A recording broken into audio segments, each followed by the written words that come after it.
Hey guys, Shalana here. Welcome to the Bin Zone. On today's video, we're talking about the Netflix original series Arcane, breaking down the ending and getting a better understanding of what happened and where do they go for season 2, because a lot happened in this season. So if you have not seen it, you are being warned. Spoilers ahead. We're diving deep into Arcane. So Arcane ended on such a crazy cliffhanger. Jinx set off the first shots, attacking Piltover and essentially starting a war between the Undercity and Piltover. And we know that the Undercity has been trying to actually become its own independent nation of Zaun. And I don't know if you guys have heard of League of Legends, the game, or follow the game lore at all, but we do know that Zaun ends up becoming its own actual city, and that Zaun and Piltover are, while linked intrinsically. But before we dive deep into the possible fallouts of season 2, let's go back a little bit and look at the story of season 1 of Arcane, because Arcane is the story essentially of two sisters, Vi and Powder, aka Jinx, and how wealth inequality, child warfare, and essentially a society of haves treating the have-nots like shit ends up causing this massive rift between the two societies, and also causing this massive rift between the sisters, because we have these characters growing up and we saw in the first episode how close they were and how they had to go to the top side and rob them in order for them to have a better life when they were in the care of Vander. But because of that, and because of that disconnect between Piltover and Zaun, you see that it's more so a giant misunderstanding between the two societies as opposed to blatant evil between the two. Because throughout Act 3 of Arcane, we see that Caitlyn is understanding more about the people of the Undercity and more about Zaun, and just how much they don't truly understand what's going down there. And when Jace goes down there and he sees a child dead for the first time, he's shocked. But for someone who's grown up in Zaun, who's lived there, Vi's like, this is just another Tuesday, bro. Like, we've seen this time and time again. So we could see how that disconnect happens. And throughout this entire series, the whole conflict is a series of misunderstandings. And of course, there can never come to a middle ground, because the people of Piltover look down on the people of Zaun, and the people of Zaun actually just want an opportunity.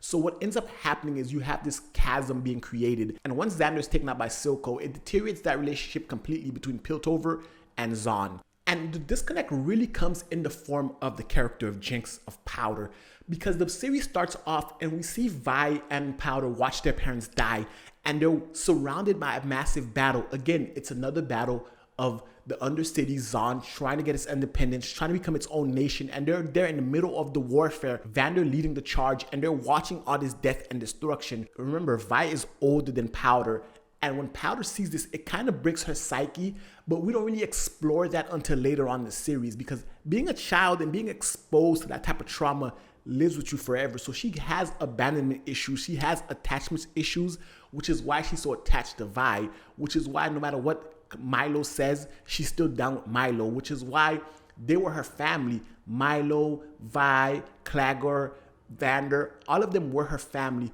And all she's ever wanted to do was to be able to actually help them out. So when she finally gets the Hex Crystals, when they steal it from the top side and they bring it down, and then that final climactic clash between Silco's group and Vander's group. So when she finally feels like she can help them because she has the power to, and she tries to help, and she causes that massive explosion, killing her entire family, and Vi loses her mind, which is natural. As an older sister, you told your younger sister to stay back, and the situation was pretty much handled. They had everything under control, and then Powder came and messed it all up. So of course, Vi snapped at her, but it was never on a sense of, I hate you. It was more of a sense of frustration, of grief, that we just lost our only family. Vander's dead, Milo and Claggor are dead, and now it's all your fault. So she reacts negatively. Powder freaks out, and when Vi actually wants to go back and get her sister, Marcus takes her away and locks her up in jail. So she's been in jail this entire time, since the accident with Vander and Powder until the current events of the story. She's been in jail, completely cut off from the rest of the world, while Silco has been manipulating Powder, changed her name to Jinx. And now Jinx is insane. Jinx is disconnected, has a few screws loose, and she doesn't understand because she was never raised properly. She's been a part of traumatic experience after traumatic experience after traumatic experience throughout her life. So that causes a rift. That shows just how unchecked wage inequality can go, how unchecked violence can go, and just how when a society has so much, we see how beautiful Piltover is, we see how magnificent it is, and then when you compare it to Zaun, which is right there, they have a symbiotic relationship in which You would think both could thrive, but Piltover is thriving and Zaun is decaying, which allows Silco to manipulate everything, and that sets off the chain of events. So we have that aspect of Zaun getting ready to actually attack Piltover, or getting ready to actually get their independence. And then on the flip side, on Piltover's side, they're so worried about the bigger picture, about the town themselves and how they can enrich their lives. They're not enriching the lives of all their constituents. They're only worried about the wealthy. So when Jace and Victor are innovating and creating hex tech and hex cores, and Piltover's thriving, they're not even focused on Zaun. So as Silco's amassing power, as Zaun is becoming more powerful, they're completely oblivious to it until the attacks start happening. And while they think they may have the advantage on Zaun, because of Shimmer and because of Silco, Zaun has the fighting power to actually fight back. And once that finally comes to a head towards the final act, Act 3, we see that how woefully underprepared they were. When Jace attacks Silco's lab, if not for Vi, it's over. And when Jace actually kills a kid, he realizes we are not supposed to go to war with these people. We're supposed to help these people, but we are so disconnected, we can't help them. So we have to allow them to become their own independent nation. And once he has the council together and they're about to vote to make Zaun independent, the crazy thing happens is Jinx snaps. Jinx chooses to become Jinx, even though Vi is there with her because of the death of Silco, who is her father, who most likely has spent more time raising her than she's actually spent with Vi. Because remember, by the time Vi gets locked up, Jinx is what, like 7, 8, 9? And by the time we see her again, she's a woman, so is Vi. So she spent most of her adolescence, most of her years, her formative years with Silco. So that's her father. So when she snaps and she kills him, she realizes that she will forever be Jinx, and she chooses that path. So she goes and she attacks Piltover, which is setting them up for a collision course of war, because Piltover was about to give them their independence, and now they've attacked first. So moving on to the second season, we can see that the overarching theme that's going to be happening here is a war for independence. Because Piltover was about to give it to you, you guys attacked them, and now there's a bigger chasm between the two factions, because now you guys have attacked us unwarranted. You guys have shot the first shot.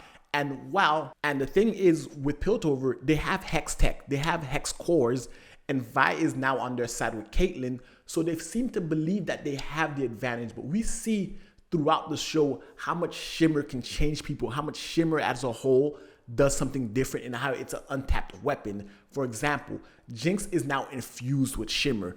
She's not as crazy and as monstrous as the first wave of Shimmer victims, because the character of Sing has refined it throughout the years. So now it can be used as an enhancement as opposed to a whole ass bestial transformation type of thing. But at the same time, what's really interesting, what's really going to be interesting is the second season. If the council decides to declare war against Zaun, where will Victor stand? Because we saw Victor was 100% committed to Hexcore, but he dabbled in some Shimmer, and we know that his loyalties lie strictly with the Undercity, with Zaun, because of that's where he grew up, that's where his formative years take place, and him and Jace have already butted heads when it comes to the dealing with the Undercity, with Zaun. So we can almost theorize in the second season that if war breaks out, Victor's going to side with Zaun, also because in the League of Legends game, Victor's also a part of the Zaun champion, so to speak. So that's already set up. Echo will forever be a part of Zaun, and we can see the chasm create itself between the two. And then we have the third party of Noxus. Mel's mother comes in, and they know that they need weapons to help Piltover, and she was the one exacerbating the war between Piltover and Zaun. So the exploration of the world is going to expand in the second season. Noxus is going to become a bigger part of it. But overall, Jinx is the catalyst for all the problems throughout this season and all the problems to come, because of who she is, her relationship with Vi, because of the way her mind works or doesn't work at this point. She is the catalyst that's going to cause the massive war that's going to overtake this land when it comes to the different countries. And because in the second season, we can see that the world is going to expand. Piltover is the economic center of this world, and more nations are tied to Piltover. So they're going to support Piltover, or those who want to take Piltover's place are going to support Zaun. And it's going to be a global civil war at this point. But anyway, guys, that's my thoughts on Arcane Season 1. I'd love to hear your thoughts in the comment section below. If you like this video, give it a thumbs up, hit the subscribe button, and until next time, binge on.